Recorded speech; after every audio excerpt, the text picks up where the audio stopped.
Ako po si Francisco Dulba, participant ng Unlock Peace. 5 buwan na po ako dito. So Mr. Francisco, paano ba nakakatulong ang Unlock Pace upang mapagaan ang inyong buhay? Malaki natutulong sa akin ang Unlock Peace dahil sa mga nagkakasakit ako, may mga medication, doktor, nandiyan yung mga primary doctor ko, si Dr. Ashley. Siya nagtutulong sa akin na mula na nandito ako sa Unlock. Siya nagbibigay ng sa akin, mga schedule papunta ng hospital, yung anong araw o kaya anong oras. Napakaganda ng sa Unlock dito. Dito ko lang naranasan sa Unlock na napakabuti na binibigay sa akin. Masaya ako sa Unlock nito. Salamat po at nakakagalak naman na yung mga serbisyo na nakukuha ninyo. Ano ba ang pinaka-kinaaaliwan ninyo sa Unlock? Ay, maganda. Kinaliwan ko dito sa Unlock. Yung nandito ako na nakikita ko may pagkain na, may exercise.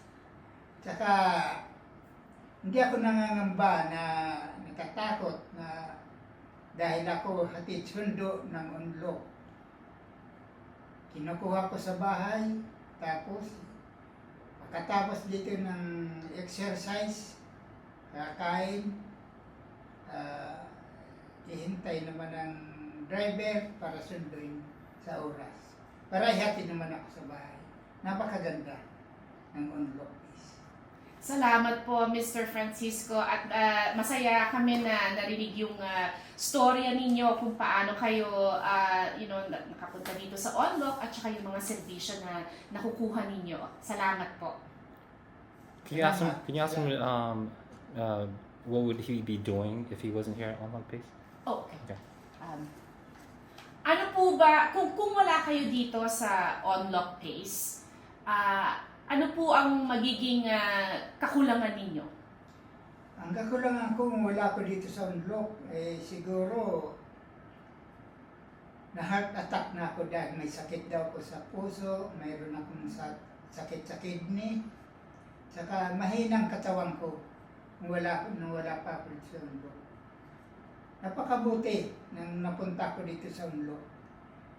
At doon ko nalaman na napakaganda dahil ang serbisyo ng Unlock na binibigay sa akin, tapos yung mga doktor, lalo kung may mga nagkakasakit ako sa bahay, pinapapuntahan ako ng nurse doon at doon ako ginagamot. Saka minsan dumating sa akin na nagka-COVID ako. Tapos nurse na lang pumunta sa akin. Binibigyan ako ng mga gamot. Tapos mabuti, 5 araw lang negative na ako. Oh, good. Napakaganda. Kaya napakaganda ng mga gamot na binibigay sa akin. Epektibo. Masaya ako. Salamat. Just one question, a personal question. Maybe can you ask him about his family, like how much kids does he have? Oh, those yeah. sort of things. Ilan po yung, kasi po, lola rin na po ako. So, 2 na yung apo ko. So, meron po ba kayong mga apo? Ilan po ang inyong anak? Ang apo ko sa Pilipinas, 6. Tapos, dito sa Amerika, mayroon akong isang apo. So, ilan po ang anak ninyo? Ang anak ko 6. Oh. Nasa Pilipinas ang 5. Isa lang na nandito sa Amerika.